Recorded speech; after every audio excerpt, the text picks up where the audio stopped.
All right, we're down here at Occupy New Haven with, what was your name again?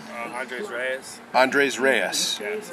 And I just wanted to, ask him a few questions and see why he came down here in particular and hear what his story is. So, take it away, Andres. All right. Well, actually, today is actually my second day. I just got back from the Marine Corps after doing 8 years in the Marine Corps.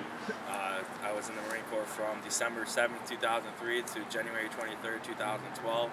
A little bit about myself. I was with 3rd Battalion, 3rd Marines Kilo Company, 1st Platoon, 3rd Squad, and from 2004 to 2008, deployed to Afghanistan and Iraq, seen combat both areas. And then I re-enlisted and became a military police officer for 4 years, so I did law enforcement in the Marine Corps as well. I'm here because I guess a spark that happened to my powder keg on March 1st. I've been pulled over by, well, let's backtrack. I've been pulled over by Ansonia Police Department 4 times since I've been home, all for bogus reasons. And you've been home for how long? Since the 23rd of January, and today is probably like the 2nd of March. I don't know what today is. Yeah, only a couple months. But yeah, so you figure within a month's time, four times by the same police department. They pulled me over. The first time I got cited for a headlight. So yeah, I'm gonna fix that. Told him let's fix that. He let me go. Every time after that I've been pulled over because they thought my plate was expired, but realized it wasn't. It was just to make contact, I think, with me to see the driver.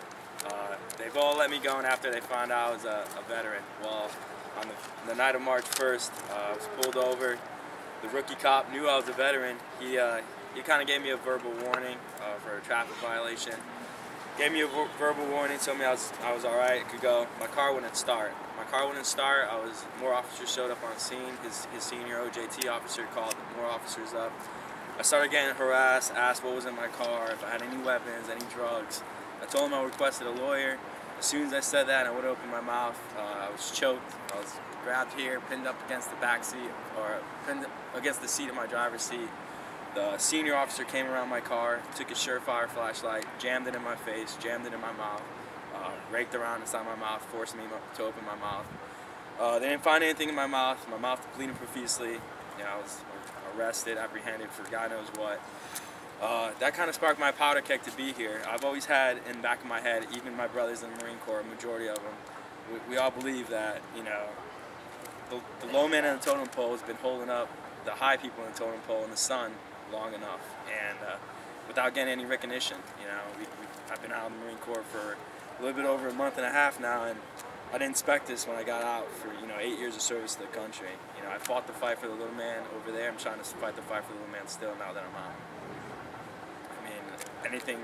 Even just seeing this Occupy movement, seeing everyone from Delaware, from Philly, that just brings like light to my soul. It's just light in the end of the tunnel. And the more people that see that light, it's gonna awaken their senses to what's really going on and what's really happening in this country.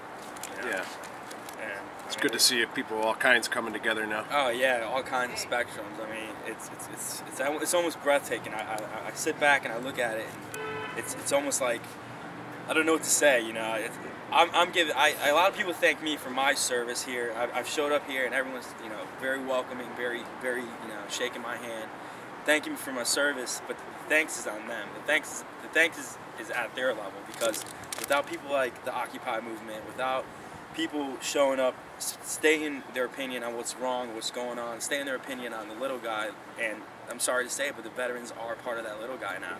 And absolutely, the more people that here thank me on my level, that just brings the warmth to my heart. So yeah.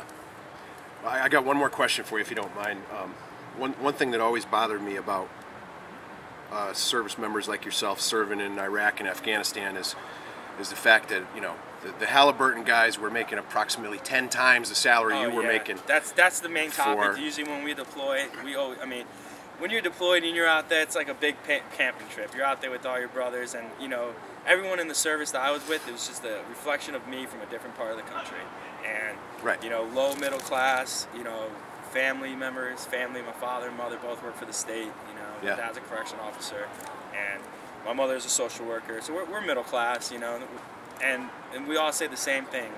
Why are we doing something where I'm only coming home with, maybe 20,000 tops, depending on my rank, and you know, these guys are going over there. They're not even going to see as much combat as I'm going to see, but they're going to get paid 100K. You know, right. They're going to get paid 150 to 200K. Yeah. You know, it's outrageous. It's ridiculous. I mean, you got these heads of government who they're the CEOs of these private companies. So yeah, war's profitable for them. War's going to be profitable for them. Right. You know, why are we building up this military? We're building up this military because they're in charge of the companies that are building the military. Yeah. So they're profiting off of it, and we know this. The military knows this. The little guy in the military knows this, and when we say it, we get in trouble. We get UCMJ. We get office hours. We get non-judicial punishment. So you got guys with families who can't say anything because they're afraid their families aren't going to get taken care of. Right. You know, right. They have to re-enlist because they don't know what else is out there for them when they get out of the Marine Corps or out of the service. They don't know what's out here for them because every time you get out of the service, you got these higher ups that tell you there's nothing for you out there. No one loves you out there. Your family's here. When in reality, it's not there. You know, they're looking out for themselves. Yep. You know, yep. I got a buddy who, you know, they lose their left leg and they have to pay $10,000 out of their own pocket to buy a new prosthetic leg because he broke his, and you know, he's got to pay $10,000 out of his own pocket. And that's funny. I just read a story in Time Yeah. magazine how how much advancements have been made in prosthetics and Yeah. how the Army's doing great things with these prosthetics. Oh yeah, you'll see that in the news, but you won't see my friend having to pay $10,000 out of his own pocket. Yeah. The VA's fighting him. Right. You know, not to give him that money back. Yeah. You know, it's ridiculous. I mean, there's nothing more I can say. You know, than it's just shock and awe to us. You know, there's that shock and awe campaign over there. It's shock and awe to the country and the people too. Absolutely, man. It's I didn't expect this. Like, I'm so ashamed of my local police department. I'm so ashamed. I'm embarrassed to say that I was a military police officer. Yeah. Now. You know, that stuff happens there too. You know, they want to pull over a Lance Corporal who's 20 years old, just got back from his second deployment, and he had one beer at the barracks with his buddies. You know, the guy just got back from 2 combat deployments on his way to get a pack of cigarettes, so you pull him over for God knows what, and then you smell alcohol, and he blows a BAC of .002, which is 1 beer. But you want to give him a DUI, DWI, because he's underage. But a first sergeant, been in the Marine Corps 20 years, supposed to be a mentor to these guys, they pull him over at the gate, he blows a .20 or .25, which is blackout drunk, and you have the watch commander, who's a staff NCO, and then the civilian watch commander, who's a higher up or retired civilian or retired military or civilian cop, trying to convince you not to charge that first sergeant because it's going to hurt the unit's morale. So what's the difference between that first sergeant and what's the difference between that Lance Corporal? There isn't any. You know, if anything, that Lance Corporal probably does more work than that first sergeant does for that company anyway. Guaranteed. Yeah, but you don't see that stuff in the media because the military hides it, just like that documentary, Semper Fi, Always Faithful. How many hundreds of people died because of the contamination in Camp Lejeune's water?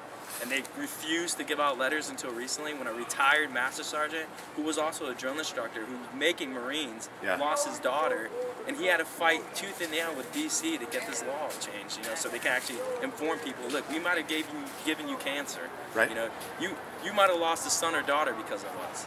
It took all that just for that, you know.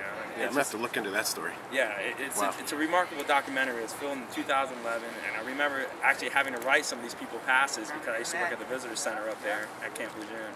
Yeah. And the thing is, I was never what they consider a shitbag Marine. I was never a turd Marine. I always got the job done. You know, ask any of my field, supervisors, any of my staff NCOs, they'll tell you I was a great Marine. I got the job done. But I was also boisterous of my opinions, so their higher-ups were really quick to put their foot down on me. Right. You know, I only made it to the rank of corporal because of my opinions, the way I was boisterous, so my pros and cons weren't as good as the guy who's the cookie cutter, who's got his hand in the jar already, you know? Right. So, yeah, I mean, it happens in the military, and it's happening now. And it's going to keep on happening until people wisen up, you know? There's plenty of guys in there with a mind of their own. They're just scared to use it. They're just scared to say it. And there's guys that are out, like me, that are just, we're afraid to get involved. We're afraid to have our face out there because, they have my records. Who am I going to use for reference for a job? You know, like me, I've been in the Marine Corps 8 years. All I have is the Marine Corps. That was all I had since I was 18 to 26 years old. I don't have anything else, you know? And I come besides my family and friends, you know, and I come home, and I just want to live my life. I was on a way to a friend's house, you know, just to get jacked in the face with a flashlight and choke, you know. Yeah. And I know why. I know why I was pulled over. I was a cop for 4 years. I know why they pulled me over. It was because of the car I drive, because of the way I look, and because I don't wear this all the time, because I'm afraid to wear it all the time. I'm afraid I'm going to get spit on. I'm afraid that someone's gonna tell me I'm a baby killer, and we're not crazy. Like, I'm not a crazy guy. I've seen combat. I've seen stuff that people, my worst enemies, shouldn't see. Yeah. But I'm not crazy. What happens in Vegas stays in Vegas. I'm a level-headed guy. I'm very, right. like, I'm not a big double thumber, not a big this guy, but I just wish that, you know, more people like myself, other veterans, know that they're not alone. You know, they're not alone. There's more of us out there. We just need to wisen up, show our support to the people who are supporting us here. Yeah. Dude, I really appreciate you sharing your story. Oh man, this means a lot just to even get this out there. This right here just means a lot to me personally, and it means a lot to the veterans. Awesome. Thank you. Man, thank you.